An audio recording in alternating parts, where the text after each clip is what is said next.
Assalamualaikum warahmatullahi wabarakatuh. Ya, saya Muhammad Fajar Al-Fadila dari D4 Teknik Mesin nomor NIM 013. Di sini saya akan mempresentasikan mengenai review jurnal untuk melengkapi ujian akhir semester genap ini. Ya, di sini saya akan mereview jurnal yang berjudul Influence of the Surface Roughness on the Cooling Intensity During Spray Cooling yang ditulis oleh Teresa Martin Jaroslav. Ya, jurnal ini diterbitkan pada tanggal 25 sampai 27 Mei 2016. Ya, Tujuan dari jurnal ini untuk mengetahui apakah kekasaran permukaan dapat berpengaruh terhadap pendinginan. Ya, diketahui bahwa kekasaran permukaan berpengaruh nyata terhadap perebusan kolam. Tetapi pengaruh kekasaran permukaan selama penyemprotan pendingin permukaan panas masih belum cukup diselidiki dan tidak diketahui apakah efeknya serupa seperti dalam kasus pendidikan kolam. Ya, prosedur. Ya, untuk prosedur kali ini di jurnal ini menggunakan 5 sampel. Nah, 5 sampel ini Mas dengan berukuran dengan dimensi 150 kali 60 mm dan tebalnya 25 mm, dibuat dari baja tahan karat autentik untuk meminimalkan pembentukan timbangan di permukaan. Setiap sampel memiliki profil permukaan yang berbeda. 3 sampel memiliki permukaan yang milet, yaitu kita simbolkan A, B, dan C. Dan yang satu memiliki permukaan rolet, kita simbolkan dengan D. Dan yang terakhir grinded, kita simbolkan E. Jadi ada A, B, C, D, E.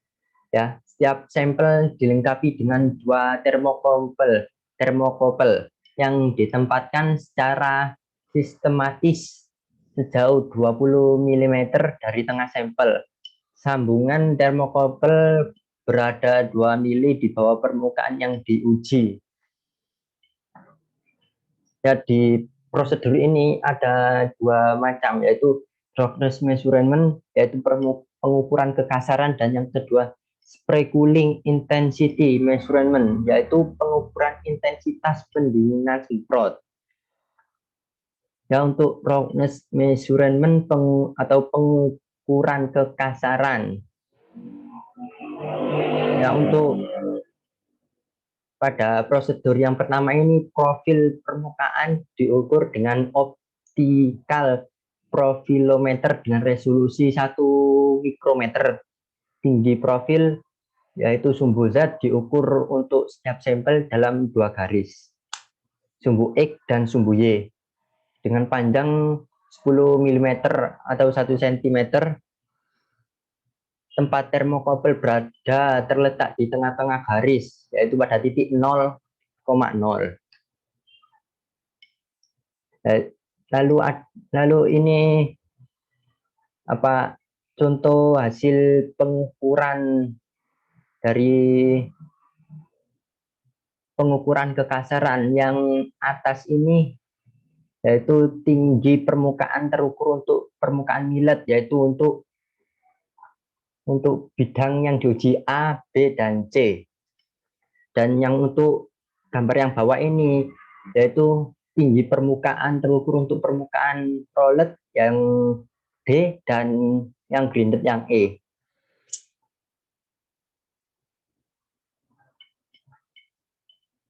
Ya, di sini untuk yang permukaan ABC ini, yang A disimbolkan A untuk sumbu X terhadap Z, yang A disimbolkan dengan biru, yang B merah, dan yang C warnanya hijau. Untuk yang apa itu bidang D dan E. Untuk bidang D disimpulkan dengan warna biru dan yang E disimbolkan dengan warna merah.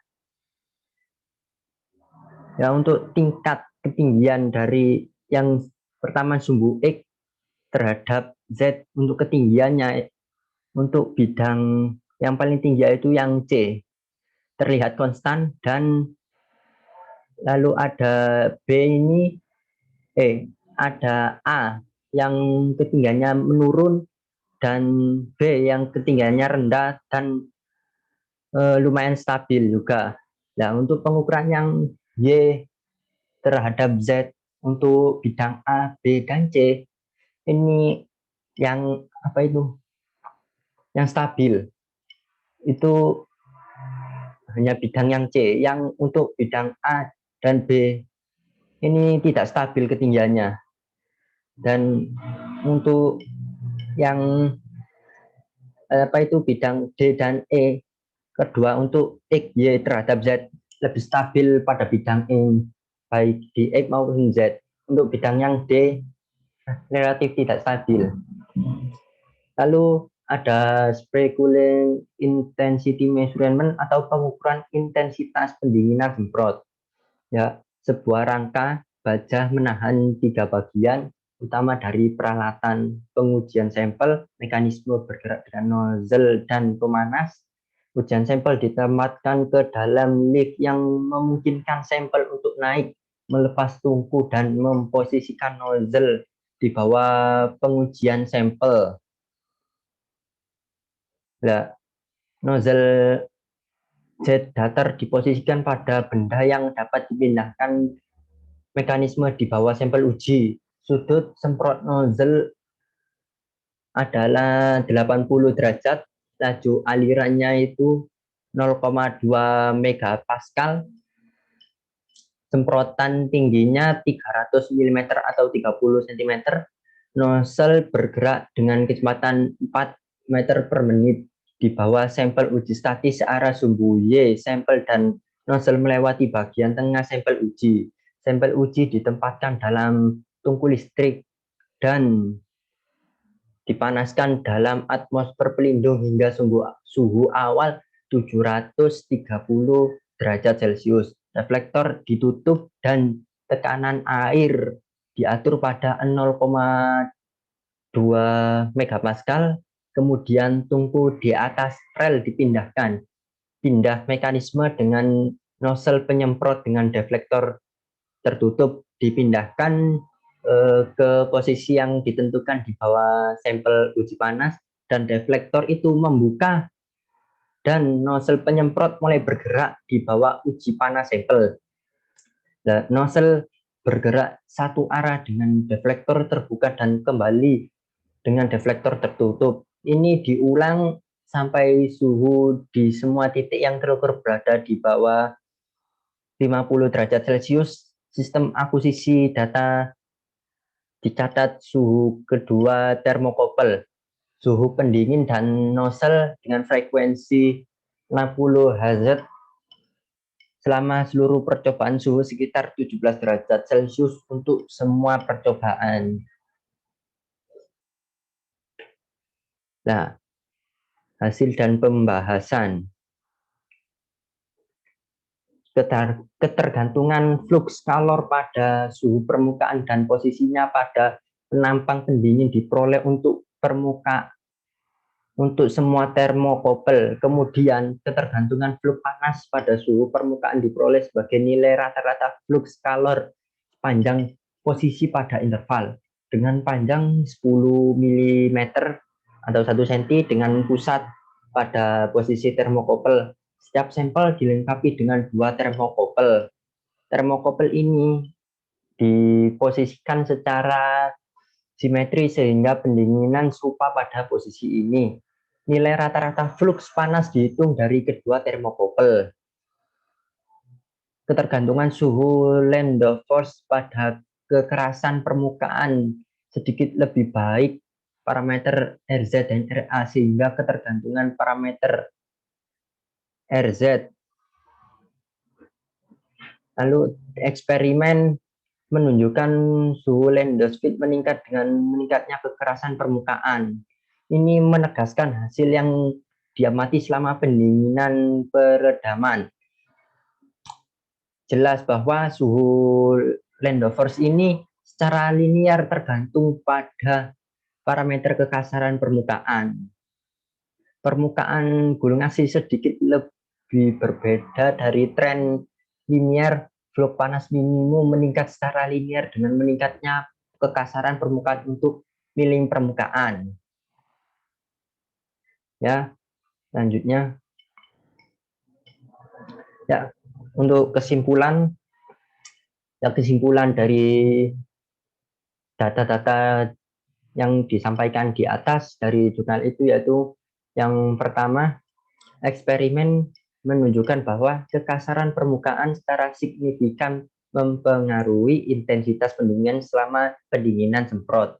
Suhu panas maksimum meningkat dengan bertambahnya permukaan kekasaran, tetapi peningkatannya tidak sepenting untuk pendinginan beredam.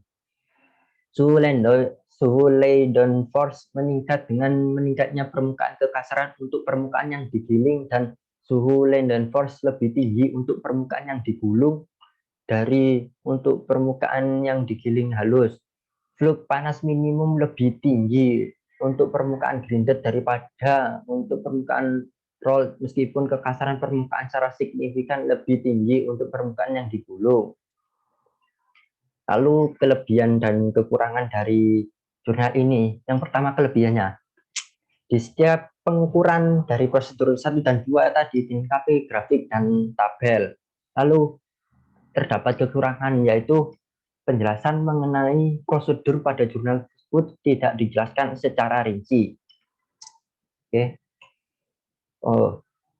Mungkin sekian dari saya. Mohon maaf jika ada salah kata. Sekian. Wassalamualaikum warahmatullahi wabarakatuh.